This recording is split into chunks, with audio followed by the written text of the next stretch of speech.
What's going on, guys? CTG Matt back. Read the title today. I have one word for every NBA team going into the next season. Now, I know. Bleacher Report beat me to this. I'm pretty sure there was an article already written. I didn't read it, all right? Not a big reader myself, so I decided to do it myself. So I looked at every team, I looked at their additions, I looked at their subtractions, and I did one word for every NBA team going into next season. Let's go. If you enjoy this video, like, subscribe. Simple stuff. Not asking for the world out of you. We're starting with the Atlanta Hawks. With the Atlanta Hawks, I put exciting. That's what this season's going to be for the Hawks. This is maybe the best core they've put around Trae Young since he's been drafted. I'd argue this team may, on paper, be better than the team they went to the conference finals with. They added Luke Kennard, Nickeil Alexander-Walker, and Kristaps Porzingis. It's pretty good. They lost Clint Capella, Caris LeVert, Larry Nance, Terrence Mann, and Georges Niang. Not bad. The additions is the big part. They added Kristaps Porzingis. That's an upgrade over Clint Capella. They added Kennard and Alexander-Walker to be their 2-3 guards. I think that's pretty good shooting. Keel's a good defender, lengthy guy. Porzingis is obviously a rim protector.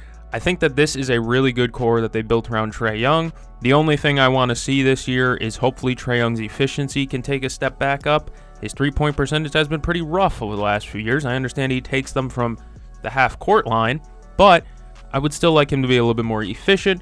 I'm not demanding it, but it would be nice to see. But this core has me excited for Hawks basketball. Trae Young has been called a loser stats type of guy, a guy who's going to put up stats on bad teams. I would really like for him to be competitive. Now, was I this excited when they made the Dejounte trade, when they traded for DeJounte Murray? I was very excited. I thought that was a core that could win and make a playoff series at least. No. So this one's going to have to prove me wrong, but I am kind of excited for it regardless. Next up, we have my Boston Celtics, repping the Juice shirt for my boy JB. The word that I have for the Celtics is sad. In the offseason, the Boston Celtics added Luka Garza, Josh Minott, Anthony Simons, and Georges Niang. Oh my God. And we lost Jrue Holiday, Kristaps Porzingis, and Luke Kornet. Oh, brother. The Celtics starting center next season is probably going to be Neemias Queta. Maybe Luka Garza. I mean, there's a couple of outside chances. Xavier Tillman. Honestly, neither one should be a starting center. And the Celtics are in a pretty bad spot. I don't know where they're going to go. This is a transition year, but this is the first time in almost 10 years where I'm going to watch an entire season of Celtics basketball and not see Jason Tatum. That is nuts to me. One of the most durable stars in the NBA gets hurt, and yeah, now the team is in a bad way. This team just outright looks bad. Even if they had Jason Tatum, they still don't have a center. It's Neemias Queta and Luka Garza. That is an awful center rotation. Both of them are like 3 centers, maybe 4 centers. So I'm not excited at all for this upcoming season. Jaylen Brown's probably going to put up career highs. So if you're in it for Jaylen Brown one-man army tank ball, I mean, sure, this is your team right here. But as for me, a Celtics fan that wants to see my team win more than 40 games, this is not ideal. It was a sad offseason. For your Brooklyn Nets, I put meh. It's a meh offseason for them. They brought in Terrence Mann, Michael Porter Jr., and they brought back Day'Ron Sharpe. They lost Cam Johnson, D'Angelo Russell, and Trendon Watford. It's a fine offseason. They drafted like 6 guys from overseas, so that's kind of fun. They really have an interesting roster, a collection of talent. Michael Porter Jr. should have hopefully a career best season for him when he gets to go out there and basically play free, do whatever he wants. We'll see how MPJ moves with the ball. He might be giving the ball more. I'd be curious to see his off the dribble and see if that becomes a thing. On top of that, you still have the young guys, like I said. It's not a lot, but it's an off season. I don't think they're going to be very good next year, but at the same time, hey, Fernandez put together a really good team last year with the minimal pieces he was given. Maybe he could put something together with this roster, but as for the offseason and how I would describe what they did, what they lost, what they added, meh. Charlotte Hornets, I put fun. That's all it is. It's fun. I mean, they added Spencer Dinwiddie, Colin Sexton, Mason Plumlee, and they brought back Tre Mann, who was pretty good before the injury for them. Dinwiddie, fine backup guard. Colin Sexton can start at the 2 if you really want him to. He's probably going to come off the bench. Mason Plumlee, welcome back. He still doesn't know what hand to shoot with, so that hasn't changed. And Tre Mann, like I said, who was very good before injury for them. Baggy shorts, Tre Mann is a legend in this household. Who did the Hornets lose, Matt? Well, they lost Yusuf Nurkic, Vasil Micic, Josh Okogie, and Mark Williams. I remember last year before the season, a fan was basically yelling at me saying that I called Josh Okogie mid, and they were like, Okogie is really good. He's one of the best 3-and-D. He got waived by the Hornets, so I wonder where that guy's at. You know what? I might go find his comment just to laugh at him again. Their losses weren't that big. I mean, Mark Williams is a good player. He just can't stay on the court. And he isn't like a very developed big man when it comes to rim protection and stuff like that. But they brought in Dinwiddie, Sexton, Plumlee, and Trey Mann. Like, that's a fun offseason. I still don't think they're a good team. However, they got some pieces that are fun to watch, at least. Up next, we have the Chicago Bulls. It's mediocre. The word is mediocre. Like everything the Bulls have done since Michael Jordan retired. Mediocre. Except for Derrick Rose. He was beyond mediocre. That team was very good. But it has been a while since 2011. The Bulls they re-signed Trey Jones, and they traded for Isaac Okoro, and they lost Lonzo Ball. That's it. Were you expecting more? The Bulls don't ever do anything, and I don't know what else they're going to do. Josh Giddey hasn't even re-signed. I'm not sure what is happening in Bulls land. This is a team with no future. This is a team with no promise. This is a team with incompetencies in the front office. This is a team that is okay with being an 8th seed. This is a team that is very, how do I describe it? They're very complacent. When they see some version of winning, they stick with it for too long. They don't trade assets before they've already expired. This is a team that just isn't a good product ever. They don't ever put together a good product. I'm hoping they can be fun this year, and I'm the biggest Modest Buzelis believer on the planet. His NBA comp was Hedo Turkoglu, and one of my favorite players growing up was Hedo Turkoglu, so of course I had to become a big fan when I watched his game. And he played really well last year when he became a starter. And I hope he could take a step up and help this team. But otherwise than that, bro, Patrick Williams, $18 million. That's all I have to say. For the Cleveland Cavaliers, I put good. That's all it was. It was a good offseason. They brought back Sam Merrill. I was going to call him Jackson Merrill, like the Padres center fielder. They brought in Lonzo Ball and Larry Nance Jr. They lost Ty Jerome and Isaac Okoro. The Ty Jerome one kind of makes me mad because even Ty Jerome said like they never even offered me a deal to stay. Which, why not? But they brought back Sam Merrill, and they brought in Lonzo Ball. They brought in Lonzo Ball to be the Ty Jerome replacement, and they brought in Larry Nance Jr. to be a good third center. Nance Jr. can play sporadic minutes. He had some moments with the Hawks last year. He cooked the Celtics in one game, I remember that. Sam Merrill played relatively okay in the playoffs for a motion shooter, and Lonzo Ball is a good 3-and-D point guard. Like I said, it was a good offseason. They didn't bring back Ty Jerome, but they brought in a good replacement, a very solid replacement at that in Lonzo Ball, and they got rid of Isaac Okoro, who wasn't really making that big of an impact anyways. So on to the next one. For the Dallas Mavericks, I put equal. That's all they did. They made lateral moves. They brought back Dante Exum, and they re-signed Kyrie to an extension, and they brought in D'Angelo Russell. They lost Spencer Dinwiddie. So they brought in a meme point guard in D'Angelo Russell, who is, again, a meme point guard. He's not serious, let's be honest here.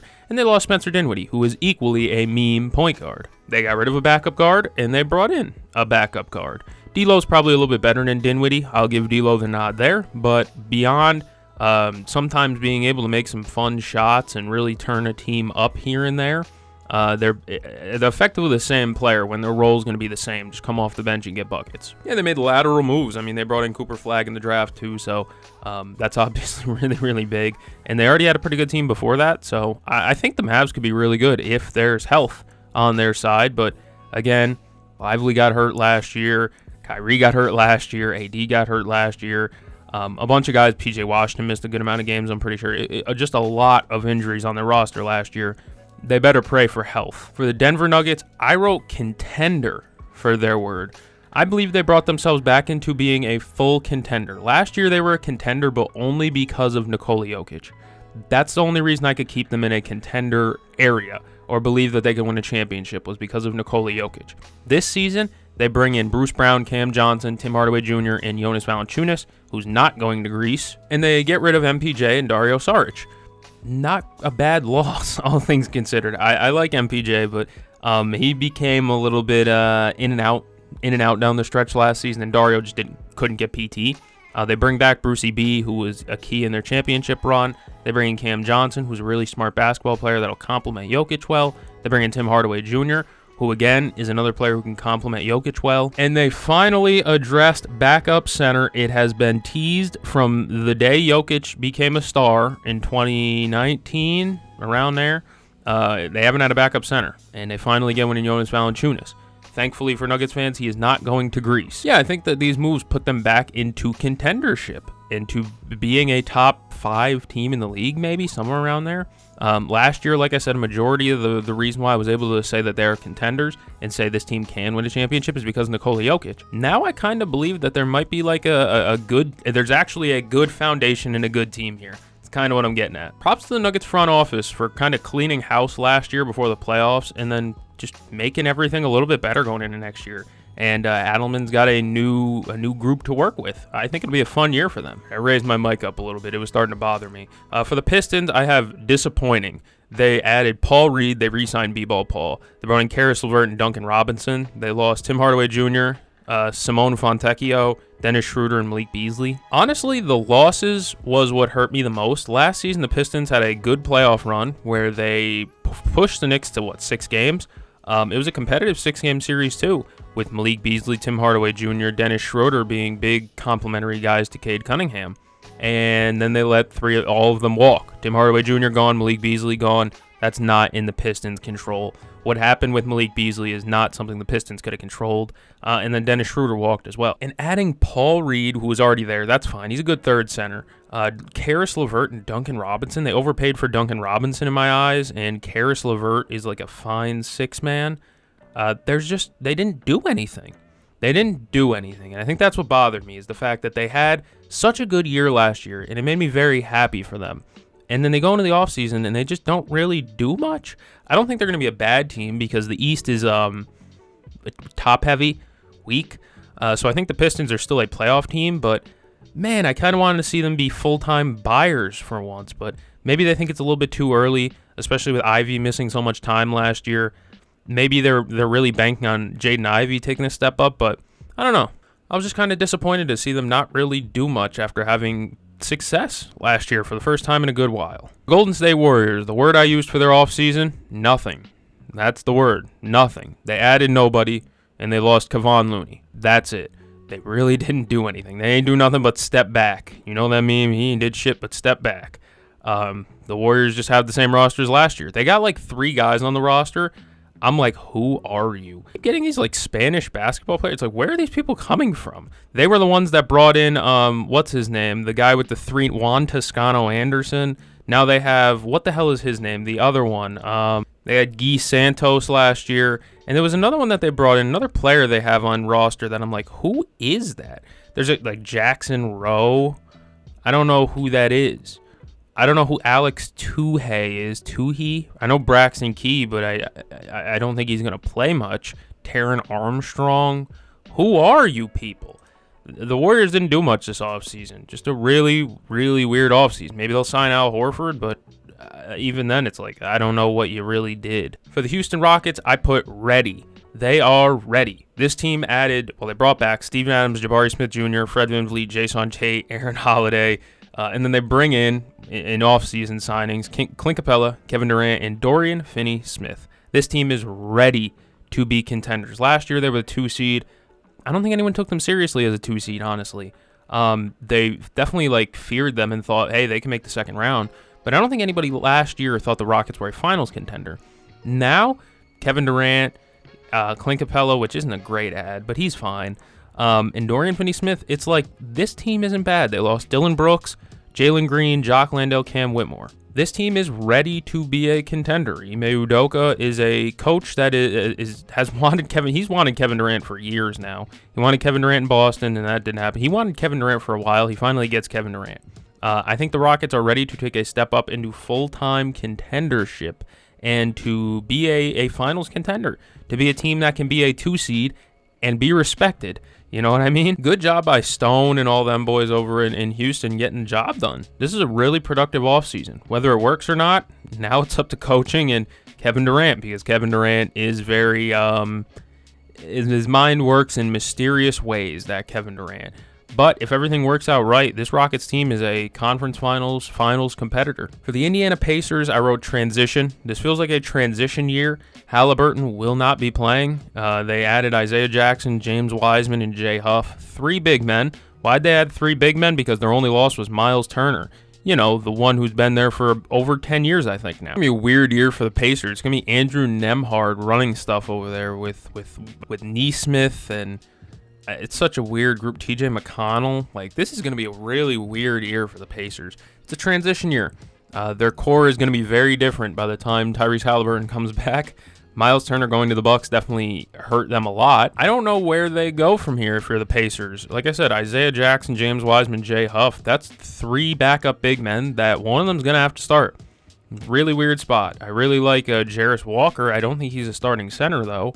So they're in a really, really weird spot, and I think this is a transition year. Got to see what guys can grow into with this increased opportunity, like Nembhard. Can he become an all-star type player without Halliburton? I don't know. Is Aaron Nesmith, is there another level to his game? Can Pascal Siakam keep this team afloat by himself? I got no idea. It's a really weird year. For the Clippers, I put upgrading. They made upgrades. They brought back Batum and Harden. They bring in John Collins, Brook Lopez, and Bradley Beal. They lost Norm Powell and Drew Eubanks. How I considered upgrading was they lost Norm Powell, and they replaced him with Bradley Beal. You lost Norman Powell, and you replaced him with Norman Powell in a different font. Beal is on a more respectable deal now, so I think people will be able to praise him and give him respect that is deserved. He's a 40% three-point shooter the last few years. Like, he is a good shooter and a good player. It's just a contract number. Now that the contract number's gone, I think we can sit back and say Bradley Beal can be a plus player again. I know Norman Powell was really good for them last year, but if the trade-off for losing Norman Powell is bringing in John Collins, Brook Lopez, and Bradley Beal, I'm taking that every day of the week, man. Brook Lopez, backup center. Dude, they were playing Kobe Brown at backup 5, Drew Eubanks. That's not real backup 5s behind Zubats. They bring in John Collins, who can play the 4, a big 4. He can even play a small ball 5 if really that necessary. I think they made themselves more versatile. They don't rely on Nick Batum as much because John Collins can play a little bit of 4 minutes. Bradley Beal's coming off that bench being 6-man. I'd assume Chris Dunn would still start. I like a lot of the Clippers' moves this offseason. And a lot of people, again, I know some people like in the Clippers community are like, why aren't we tanking and trading all our assets? Why are we kind of digging yourselves into mid more? I think it's because they don't have their picks still. So they're kind of in a spot where it's like, if we don't have our picks, what's the point of being bad? You know?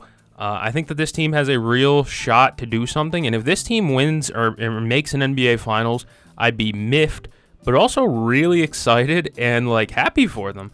The fan base has gone through a lot. Trading Shai Gilgeous-Alexander, being the team that traded Shai Gilgeous-Alexander, really tough pill to swallow. I'm just happy that the Clippers can remain competitive and add key pieces and good players to deepen their roster. The other LA team, the Lakers, how would I describe their offseason? One word, yuck. They're running Jackson Hayes, DeAndre Ayton, and Jake LaRavia, and lost Dorian Finney-Smith. That's it. Lakers needed center. We knew they needed center. Who'd they bring in? Jackson Hayes, who didn't even get PT when they really needed center play in the playoffs. They needed center play against the Wolves because they were getting killed on the glass and they were getting killed on the interior. And they still wouldn't play Jackson Hayes. That's how bad he was. You bring in DeAndre Ayton. Big Week is his nickname for a reason. He does not protect the rim well at all. He's not a good defender inside. He loves his post touches and jump hooks. He's not a lob threat like that. He's efficient with his jump hooks. Congratulations, you're playing with LeBron and Luka, though. You're not going to get many post touches. He's a great player when he's allowed to do everything. Basically, when there's no expectations, the team is ass, and you can just give the ball to Ayton and tell him go, it works.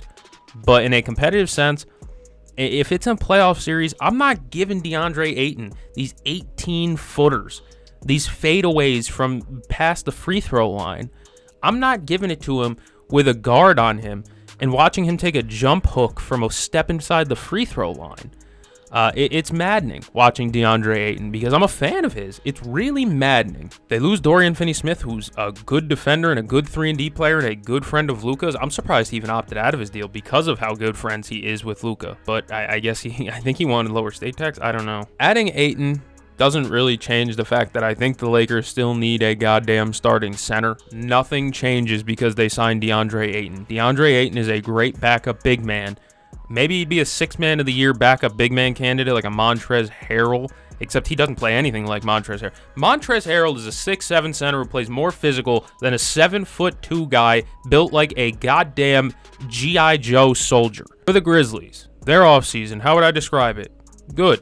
They brought back Santi Aldama. They re-signed Jaren Jackson to a big deal. They re-signed Cam Spencer. They bring in Kentavious Caldwell-Pope, Ty Jerome, Jock Landale. They lose Cole Anthony, Desmond Bane, Luke Kennard, Jay Huff. Bringing KCP and Ty Jerome is a pretty good signing. They had a backup point guard last year in Scottie Pippen Jr., but Ty Jerome's an upgrade from that, and he could score a little bit better than Scottie Pippen Jr. can. They bring in KCP, who hopefully can have a revitalization and kind of become that shooter that we kind of wanted, well, Orlando wanted him to be and needed him to be, and he wasn't. So you're hoping you can get a little bit more juice out of KCP than Orlando did. Jaren Jackson Jr. gets his big boy extension, much needed. He's one of the best fours in the NBA. And Santi Aldama got brought back. I really thought he was going to leave, not going to lie. So the fact they brought him back, it blew my mind. Losing Cole Anthony, you didn't really need him. You brought in Ty Jerome. You lost Desmond Bane. If you watched the playoffs last year, man, Desmond Bane was not good. There was almost too much Desmond Bane at times in the playoffs in their first round matchup against OKC, where it was just too much Desmond Bane. Luke Kennard is a fine shooter, just not a great defender. And Jay Huff, the reverse dunk god. It's really weird that he kind of revitalized his career with the Grizzlies and kind of gave himself a chance in the NBA with the Grizzlies. Just so that way they could dump him a year later, but that's how it goes. Overall, I think it was a solid free agency. I'm still not sure what their overall direction is. I still don't think a core of Ja and Triple J is really winning a title. But I don't know, new coach, new front, or new stuff, I guess. It's just a new ingredients in the kitchen to make the meal with. I don't know. They did some stuff. I think it was good. Not really anything beyond good, but good. Miami Heat, how would I describe their offseason? Pointless. They added Davion Mitchell, Simone Fontecchio, and Norm Powell. They lose Slow-Mo, K-Love, Duncan Robinson. Davion Mitchell's a good re-signing. He showed some flashes in Miami last year for sure, and he's a good defender to go along with this Heat culture nonsense where it's just play defense. Congrats, you invented defense. They bring in Norm Powell, who's a shot creator, but they already have a couple of shot creators in Tyler Hero and Andrew Wiggins and Terry Rozier, who's not very good. But Norm Powell's also in the last year of his deal, so they're going to be shedding that money after this season. That's why I think that move was just kind of pointless. I don't really see him getting extended there unless he plays really well. But it's just shed money. And they re-signed Davion, who showed flashes, like I said. And then Simone Fontecchio is a good backup four-man. I don't know. Nikola Jovic should be playing over him anyway, so it's not like it matters. And that's why I called it pointless. They added a backup guard who's going to be playing starting guard, and Davion Mitchell.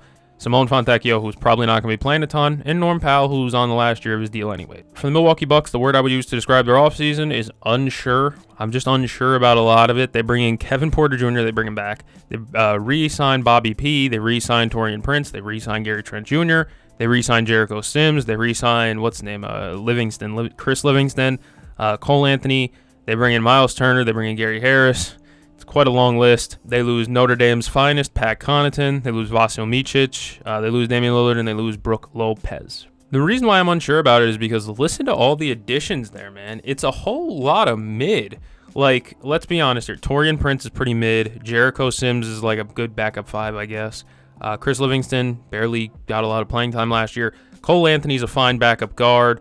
Miles Turner's an interesting ad. Gary Harris he was getting inconsistent PT in Orlando when they desperately needed shooting, so I don't know about that one. Such a weirdly built team, and I'm very unsure if they're going to be very good next year. It's really weird. Their starting five, is KPJ going to start? I'd probably be like KPJ. Trying to put together a starting five for them. Would it be like Cole Anthony at the one or KPJ at the one? And then you go Gary Trent at the two, Kuzma at the 3, Giannis at the 4, and Turner at the 5?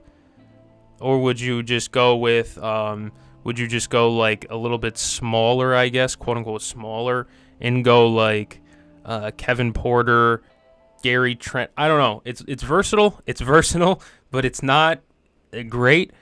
They're in a really weird spot. They get rid of Damian Lillard for feasibly no real reason, just to bring in Miles Turner. I'm not sure if this team got better or not, despite a lot of offseason signings. Of course, they'll have a chance to be good again because, well, the East is weak as hell. And they have Giannis.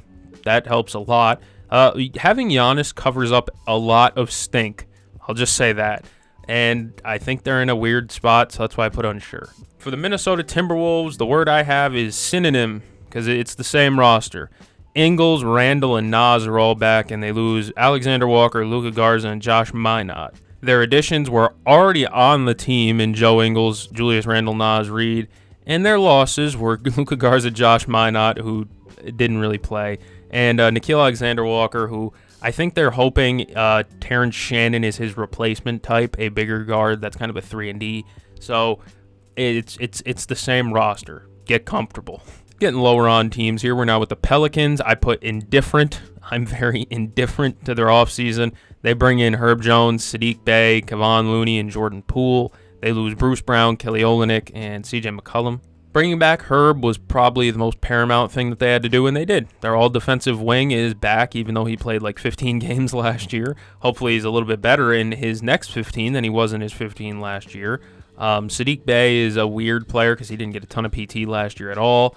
Kevon Looney can be your backup 5-man because they have Yves Missi starting, I'd assume, still. And Jordan Poole's there. I don't know. It's fun. He's a fun player. He's a tough shot maker, and when he's on, he's fun to watch. He's doing the kind of his AAU moves when Jordan Poole starts to get it going. But I'm just indifferent to this offseason because their additions weren't overly sexy. I guess their biggest roster concern over the last few years is how many games can they get out of their starting 5. Last season, it was 10, maybe. This season, maybe it'll be 20. Zion be healthy ever? I can't answer that question. Joe Dumars is on a different planet than the rest of us. I'll say that one. I'm just very indifferent to their offseason. Pelicans fans, talk me down below. How optimistic are you about this whole thing? For my hometown New York Knicks, I just put bench. They added Jordan Clarkson and Gershon Yabusele. Guess where they're going to be coming off? The bench. Them two boys are going to be riding pine and playing for 6-man of the year trophies. They got rid of Tom Thibodeau. Maybe they'll be able to run a 7-man rotation this year. No, I'm just kidding. I really like the direction that they went in the offseason, adding bench pieces.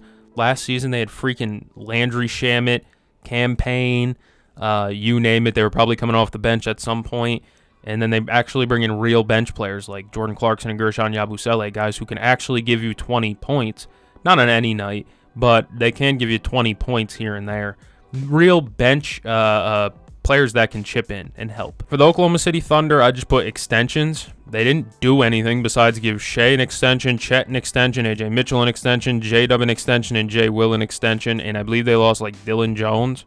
It's just extensions galore for the reigning champs. That's about it. For the Orlando Magic, I put shooting. That seemed to be their focus this offseason, and they did it. They gave Paolo an extension. They gave Mo Wagner an extension. They brought in Desmond Bane and Tyus Jones. Both are 40% three-point shooters.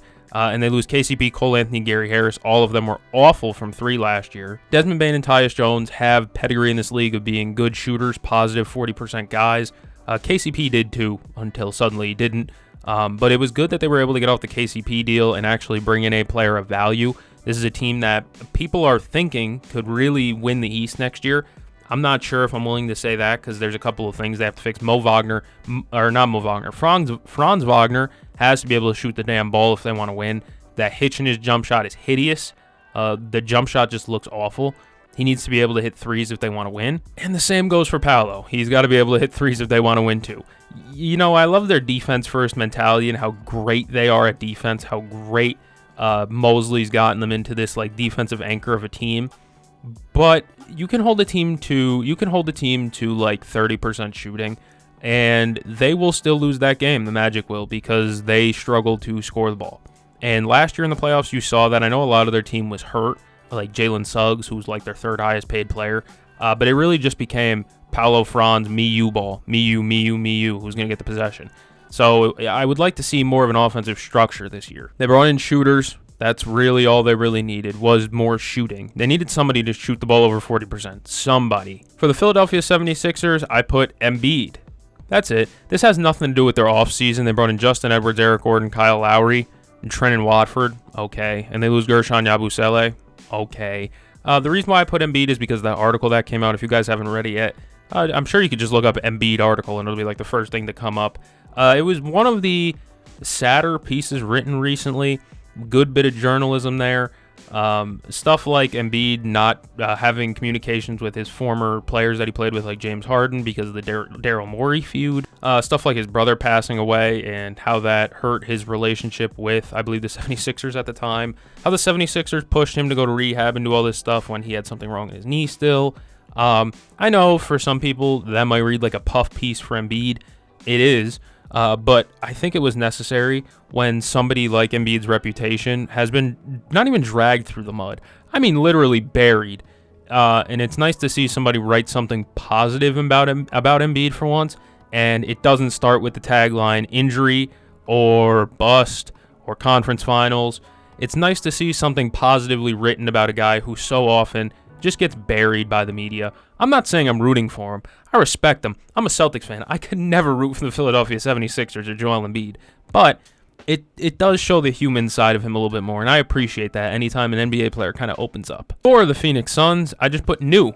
It's new. It's fresh. They bring back Devin Booker and Colin Gillespie on extensions, but they also bring in Jalen Green in a trade, Dylan Brooks in a trade, Mark Williams, and they lose Kevin Durant, Bradley Beal, Tyus Jones, Cody Martin, Vasil Micic, and Mason Plumlee. It's new. It's different. It's not that big three, that mid three of Booker, Beal, and Durant. That was awful, and it never worked, and I'm glad that they washed their hands of it, and the only proof they have left of that is paying Bradley Beal millions and millions and millions of dollars to not play for them. Jalen Green is a young player. I'm not the biggest fan of him. I'm not the biggest believer in him, but it's nice to see him in a change of scenery, where maybe he can take a step up in his career and be a positive NBA player for the first time in a while. Dylan Brooks, I'm a big fan of. Maybe they move him for some draft capital. Mark Williams is a center. They did not have a center last season. Mason Plumlee was holding it down for them. I'll give Mason Plumlee props. He was holding it down. Also, Iguodala was playing center. Unnecessary Nick Richards.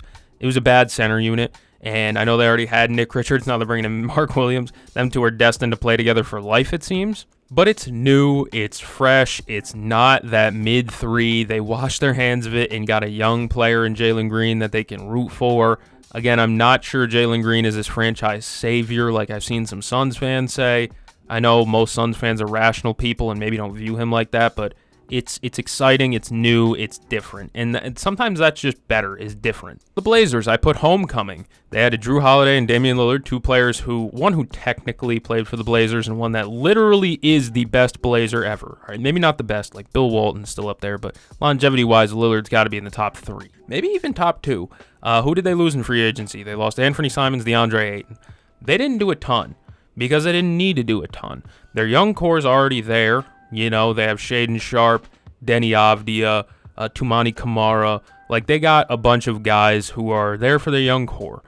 They get rid of Anthony Simons, who's been there way longer than I thought. Like, I'm pretty sure he was him. Remember him and Gary Trent were like their young guys around the bubble time? That was fun. And they get rid of DeAndre Ayton, which just makes up more room for Kling Kong, right? So it's a homecoming because Damian Lillard's back and he can be a mentor and maybe build some culture over there and really help the young guys' confidence build up a little bit because he's not playing. Notice how I'm only mentioning building up the locker room and culture because those are two things you can do while not being on the court. Damian Lillard will not be on the court. He has a torn Achilles. Drew Holiday may get rerouted, may just play there. I don't know what the plan is with Drew Holiday. I'd assume rerouted. But it is a homecoming for Damian Lillard. I'm thankful for it. He did get released by Milwaukee. But what I was going to say was if he wasn't going to sign with the Celtics, which made no sense anyways. There was Celtics fans that wanted Damian Lillard. I don't get that one. I never really got it. I'm happy that Dame's back in Portland because I really thought that door was closed for a reunion. And I know he never really won anything there, and some people might not like that. Obviously, winning a championship's the only way you can succeed in the NBA, according to some people. I'm just happy Dame's back in Portland because I thought that door was closed. Sacramento Kings, I have insanity.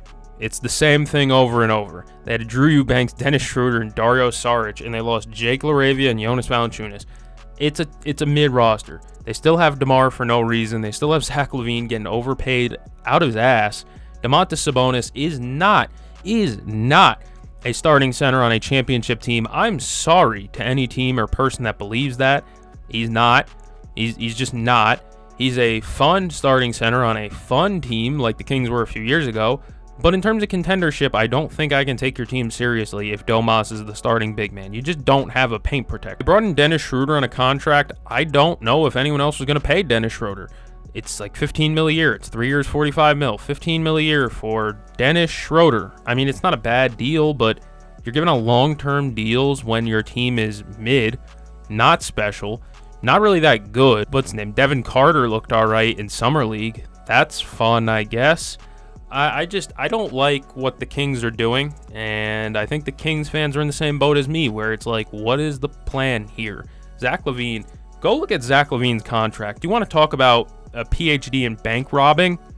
It's Zach LaVine. Almost done. San Antonio Spurs, I put rounded. They rounded out the roster very well. Jordan McLaughlin, Luke Kornet, Kelly Olynyk are their additions. They needed backup five-man play. They were relying on Chuck Bassey and pre-trade Zach Collins, who wasn't very good. So it was really nice to see them add Luke Kornet, a really good offensive rebounder, Kelly Olynyk, a floor spacer big man, and then there was Malachi Branham, Sandru Mamukelashvili, let me say that properly, and Blake Wesley. Bringing in Kornet and Kelly O is like, okay, that's fine. You did your job. They didn't need to, and they really couldn't bring in a ton, so I'm happy that they did something in general. For the Toronto Raptors, I wrote mid, like their roster is. They extended Jakob, and they brought back Garrett Temple. And they extended Jakob Poeltl, I'll say, not Jakob Johnson, the former Patriots fullback. And they lost Sandro Mamukelashvili. Wow, it's a full circle moment. The Raptors didn't really do anything in free agency besides fire one of the longest tenured GMs in basketball, Masai Ujiri. It's new, it's fresh. This team is wildly mid.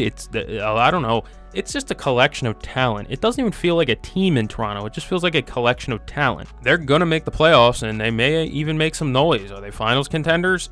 I don't know about that one, but they could definitely make some noise in the East. They got a bunch of wings and a couple of guards, and I don't know. It's a decent team. I like the Raptors roster. I think it should be like a fun 4 or 5 seed. Utah Jazz. Finally, that's the word.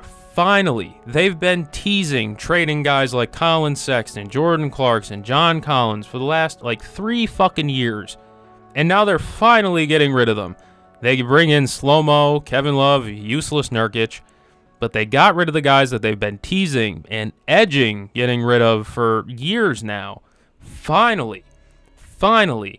Now they just needed to hopefully draft well. They bring in Ace Bailey in the draft, which, again, I think he's a good player. It's just, does he want to play for you? I don't know. Doesn't matter. You're on the team now, buddy. But they wash their hands of that weird old vet presence of the roster, and there's so many weird players on this team still, don't get me wrong. Some days I forget Cody Williams is an NBA player.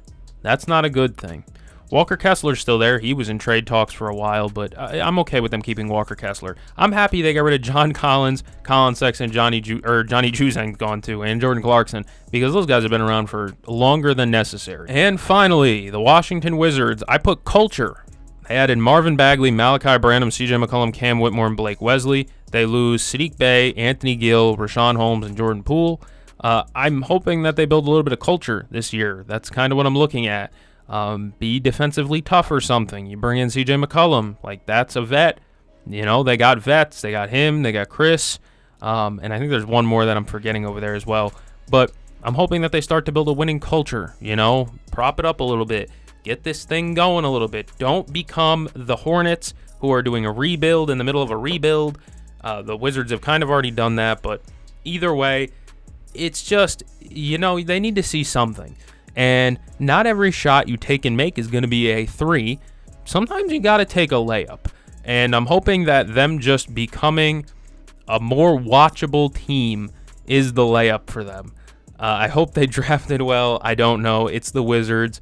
It's a weird franchise in general. Thank you for joining, and if you enjoyed, you should like and subscribe. You're already at the end of the video. You might as well. I'm going to go catch the game. I'll see you guys in the next one. Thanks for joining.